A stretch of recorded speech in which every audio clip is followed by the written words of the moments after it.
Water is all around us, and its importance to nearly every natural process on Earth cannot be underestimated. It is the only compound that can be found naturally as a liquid, gas, and solid. The process by which water moves around the Earth, from the oceans to the atmosphere to the land and back to the ocean, is called the water cycle. Water regulates climate, storing heat during the day and releasing it at night, and carries heat from the tropics to the poles by sea and by air. Let's follow a single molecule of water beginning in the ocean through the paths it might take before eventually winding up right where it started, back in the big blue sea. The fuel for this journey will be provided by our planet's prime energy source, the sun. During the day, the sun heats up the air and ocean surface, causing water molecules to evaporate. Evaporation occurs when a liquid molecule of water escapes into the air as a gas. This scientific visualization shows how water evaporation, indicated in turquoise, is driven by the energy of the sun. Notice how the rate of evaporation pulses over land. It speeds up in the day and almost disappears at night. Over the ocean, evaporation appears to remain constant, both day and night. Water in the air in gas form is known as water vapor. The molecule is now fresh water, having left the ocean salt and other particles behind. The water evaporates and goes into the atmosphere, and then it doesn't necessarily just turn around and fall as rain or snow.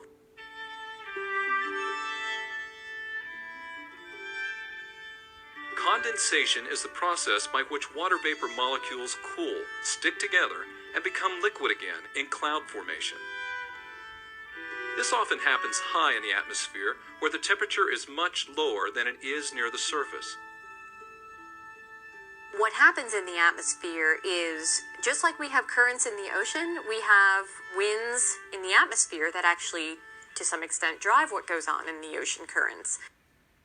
Materials in the atmosphere can travel actually a great distance, sometimes, a quarter of a way around the world, until they get to the point where they actually turn into rain or snow and thereby fall back to the ocean or fall back to the land. This is called precipitation. If the water molecule falls on land as snow, it may be stored for a very long period of time in a polar ice sheet or mountain glacier, depending on climate conditions. When rain falls or the snow melts, typically the next place it goes, it infiltrates into the soil. So soil is not a solid, it's not like a rock. There are pore spaces in there, and those can be filled with water. And typically there is a certain amount of water in the soil at all times. If the soil was completely dry, then plants wouldn't be able to grow. If soil becomes saturated, any additional rainfall will collect in puddles and streams. Soil water that percolates deep enough will help to recharge an aquifer. An aquifer is any underground geologic formation that stores water. So it's typically either a rock with a lot of cracks in it, or it's sandy layer. Sand has a lot of pore space in it. It can store a lot of water. The water molecule might remain in an aquifer for more than 1 million years. More likely, it would help to replenish a stream, which would feed into lakes and rivers. Eventually, the water molecule will return to where it started, the ocean.